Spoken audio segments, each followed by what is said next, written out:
नमस्कार, आप सबका स्वागत है मेरे चैनल साहित्य सागर में। आज हम गुरुदेव रवींद्रनाथ टैगोर की एक कहानी भिखारिन पढ़ेंगे और सुनेंगे। रवींद्रनाथ टैगोर बांग्ला साहित्य के विश्वविख्यात साहित्यकार थे। इन्होंने नोबेल पुरस्कार भी प्राप्त किया था और यह कवि भी थे। तो आइए सुनते हैं इनकी कहानी भिखारिन। अंधी प्रतिदिन मंदिर के दरवाजे पर जाकर खड़ी होती। दर्शन करने वाले बाहर निकलते तो वह अपना हाथ फैला देती और नम्रता से कहती, बाबूजी, अंधी पर दया हो जाए। वह जानती थी कि मंदिर में आने वाले सहृदय और श्रद्धालु हुआ करते हैं और उसका यह अनुमान असत्य न था। आने जाने वाले 2-4 पैसे उसके हाथ पर रख देते। अंधी उनको दुआएं देती और उनकी सहृदयता को सराहती। स्त्रियां भी उसके पल्ले में थोड़ा बहुत अनाज डाल जाया करती थीं। प्रातः से संध्या तक वह इसी प्रकार हाथ फैलाए खड़ी रहती। उसके पश्चात मन ही मन भगवान को प्रणाम करती और अपनी लाठी के सहारे झोपड़ी का पथ ग्रहण करती। उसकी झोपड़ी नगर के बाहर थी। रास्ते में भी याचना करती जाती, किंतु राहीगरों में अधिकांश संख्या श्वेत वस्त्र वालों की होती, जो पैसे देने की अपेक्षा झिड़कियाँ दिया करते हैं। तब भी अंधी निराश ना होती और उसकी याचना बराबर जारी रहती। झोपड़ी तक पहुँचते पहुँचते उसे 2-4 पैसे और मिल जाते। झोपड़ी के सम्मुख पहुँचने पर ही एक 10 वर्ष का लड़का उछलता कूदता आता और उससे चिपट जाता। अंधी टटोल कर उसके मस्तक को चूमती। बच्चा कौन है, किसका है और कहाँ से आया, इस बात से कोई परिचय नहीं था। 5 वर्ष हुए पास पड़ोस वालों ने उसे अकेला देखा था। इन्हीं दिनों तक संध्या समय लोगों ने उसकी गोद में एक बच्चा देखा। वह रो रहा था। अंधी उसका मुख चूम चूम कर उसे चुप कराने का प्रयत्न कर रही थी। वह कोई असाधारण घटना न थी, अतः किसी ने भी पूछा नहीं कि बच्चा किसका है। उसी दिन से यह बच्चा अंधी के पास था और प्रसन्न था। उसको वह अपने से अच्छा खिलाती और पहनाती। अंधी ने अपनी झोपड़ी में एक हांडी गाड़ रखी थी। संध्या के समय जो कुछ मांग कर लाती उसमें डाल देती और उसे किसी वस्तु से ढांप देती, इसलिए कि दूसरे व्यक्तियों की दृष्टि उस पर ना पड़े। खाने के लिए अन्न काफ़ी मिल जाता था, उससे काम चलाती। पहले बच्चे को पेट भर खिलाती, फिर स्वयं खाती। रात को बच्चे को अपने वक्ष से लगाकर वहीं पड़े रहती और प्रातःकाल होते ही उसको खिला पिलाकर फिर मंदिर के द्वार पर जा खड़ी होती। काशी में सेठ बनारसी दास बहुत प्रसिद्ध व्यक्ति हैं। बच्चा बच्चा उनकी कोठी से परिचित है। बहुत बड़े देशभक्त और धर्मात्मा हैं। धर्म में उनकी बड़ी रुचि है। दिन के 12 बजे तक सेठ स्नान ध्यान में संलग्न रहते।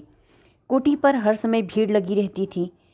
कर्ज के इच्छुक तो आते ही थे, परंतु ऐसे व्यक्तियों का भी तांता बंधा रहता जो अपनी पूंजी सेठ जी के पास धरोहर रूप में रखने आते थे। सैकड़ों भिखारी अपनी जमा पूंजी इन्हीं सेठ जी के पास जमा कर देते। अंधी को भी यह बात ज्ञात थी, किंतु पता नहीं अब तक वह अपनी कमाई यहाँ जमा करने में क्यों हिचकिचाती रही। उसके पास काफ़ी रुपए हो गए थे। हांडी लगभग पूरी भर गई थी। उसको शंका थी कि कोई चुरा ना ले। एक दिन संध्या समय अंधी ने वह हांडी उखाड़ी और अपने फटे हुए आंचल में छिपाकर सेठ जी की कोठी पर जा पहुंची। सेठ जी वही खाते के पृष्ठ उलट रहे थे। उन्होंने पूछा, क्या है बुढ़िया? अंधी ने हांडी उनके आगे सरका दी और डरते डरते कहा, सेठ जी, इसे अपने पास जमा कर लो। मैं अंधी अपाहिज कहाँ रखती फिरूंगी। सेठ जी ने हांडी की ओर देखकर कहा, इसमें क्या है? अंधी ने उत्तर दिया, भीख मांग मांग कर अपने बच्चे के लिए 2-4 पैसे संग्रह किए हैं। अपने पास रखते डरती हूँ। कृपया इन्हें आप अपनी कोठी में रख लें। सेठ जी ने मुनीम की ओर संकेत करते हुए कहा, बही में जमा कर लो। फिर बुढ़िया से पूछा, तेरा नाम क्या है? अंधी ने अपना नाम बताया। मुनीम जी ने नकदी गिनकर उसके नाम से जमा कर ली और वह सेठ जी को आशीर्वाद देती हुई अपनी झोपड़ी में चली गई। 2 वर्ष बहुत सुख के साथ बीते। इसके पश्चात एक दिन लड़के को ज्वर ने आ दबाया। अंधी ने घरेलू दवा दारू की, झाड़ फूँक से भी काम लिया। टोने टोटके की भी परीक्षा की, परंतु संपूर्ण प्रयत्न व्यर्थ सिद्ध हुए। लड़के की दशा प्रतिदिन बुरी होती गई। अंधी का हृदय टूट गया। साहस ने जवाब दिया, निराश हो गई, परंतु फिर ध्यान आया कि संभवतः डॉक्टर के इलाज से फ़ायदा हो जाए। इस विचार के आते ही वह गिरती पड़ती सेठ जी की कोठी पर पहुंची। सेठ जी उपस्थित थे। अंधी ने कहा, सेठ जी, मेरी जमा पूंजी में से 10-5 रुपये मुझे मिल जाएं तो बड़ी कृपा हो। मेरा बच्चा मर रहा है, डॉक्टर को दिखाऊंगी। सेठ ने कठोर स्वर में कहा, कैसी जमा पूंजी, कैसे रुपए?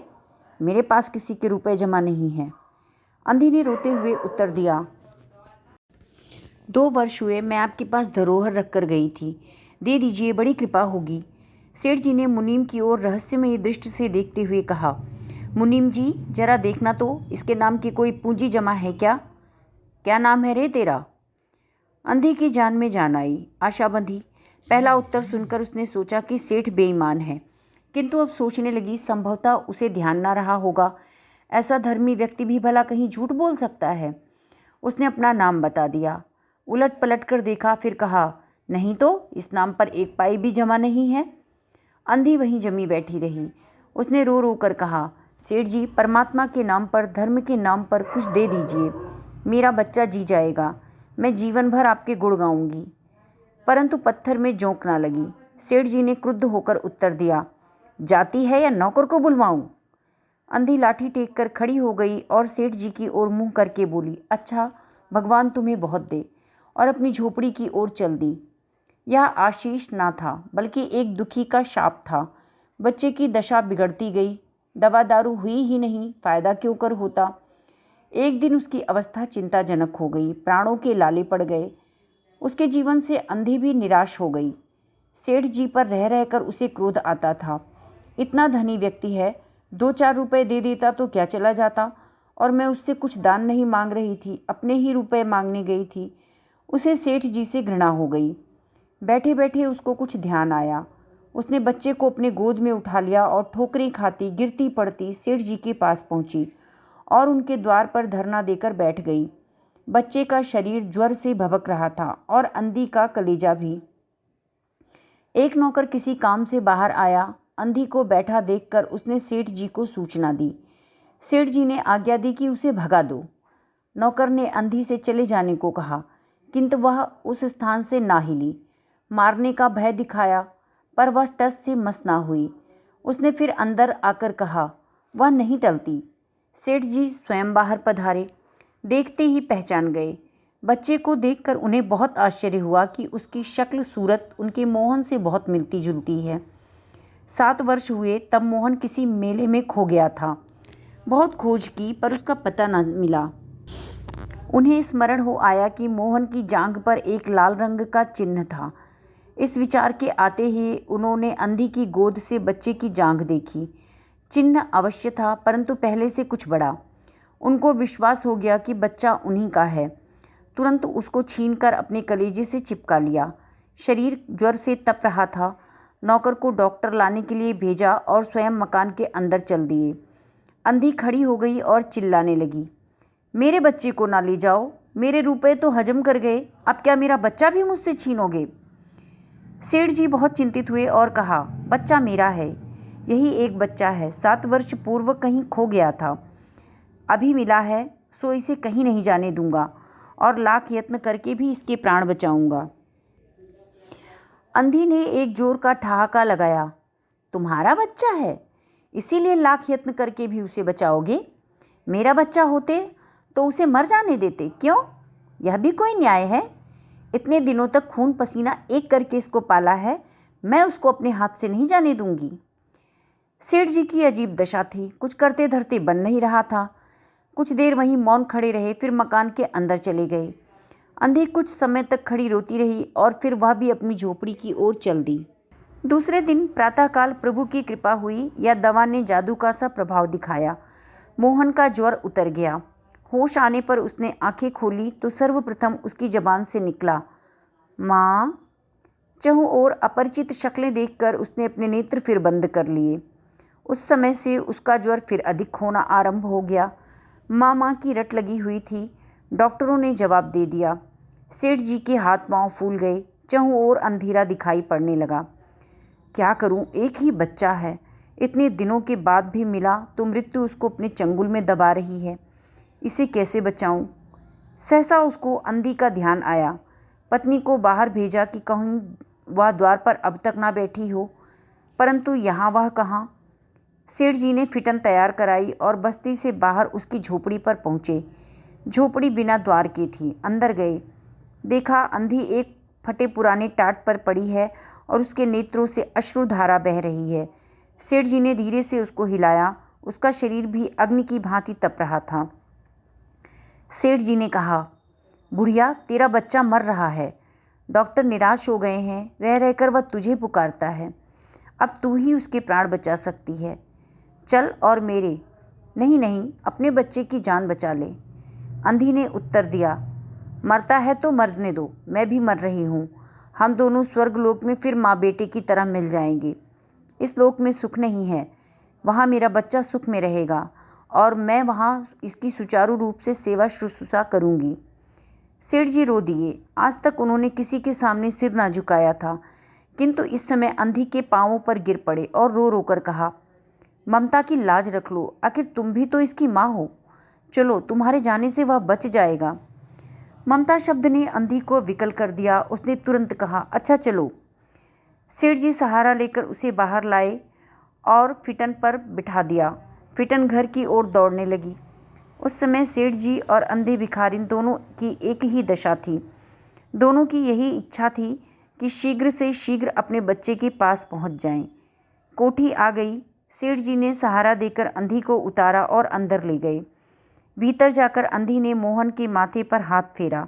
मोहन पहचान गया कि उसकी माँ का हाथ है। उसने तुरंत नेत्र खोल दिए और उसे अपने समीप खड़े हुए देखकर कहा, माँ, तुम आ गई। अंधी भिखारिन मोहन के सिरहाने बैठ गई और उसने मोहन का सिर अपनी गोद में रख लिया। उसको बहुत सुख अनुभव हुआ और वह उसकी गोद में तुरंत सो गया। दूसरे दिन से मोहन की दशा अच्छी होने लगी और 10-15 दिन में वह बिल्कुल स्वस्थ हो गया। जो काम हकीमों के जो शानदे, वैद्यों की पुड़िया और डॉक्टरों के मिक्सचर ना कर सके, वह अंधी की स्नेहमयी सेवा ने पूरा कर दिया। मोहन के पूरी तरह स्वस्थ हो जाने पर अंधी ने विदा मांगी। सेठ जी ने बहुत कुछ कहा कि वह उन्हीं के पास रह जाए, परंतु वह सहमत ना हुई। विवश होकर विदा करना पड़ा। जब वह चलने लगी तो सेठ जी ने रुपयों की एक थैली उसके हाथ में दे दी। अंधी ने मालूम किया, इसमें क्या है? सेठ जी ने कहा, इसमें तुम्हारी धरोहर है, तुम्हारे रुपए, मेरा वह अपराध। अंधी ने बात काट कर कहा, यह रुपए तो मैंने तुम्हारे मोहन के लिए ही संग्रह किए थे, उसी को दे देना। अंधी ने थैली वहीं छोड़ दी और लाठी टेकती हुई चल दी। बाहर निकलकर फिर उसने घर की ओर नेत्र उठाए। उसके नेत्रों से अश्रु बह रहे थे, किंतु वह एक भिखारिन होते हुए भी सेठ से महान थी। इस समय सेठ याचक था और वह दाता थी। आप सबको रविंद्रनाथ टैगोर की यह कहानी कैसी लगी अवश्य कमेंट करके बताइएगा, और अच्छी लगे तो मेरे चैनल को लाइक भी कीजिएगा और सब्सक्राइब भी। धन्यवाद।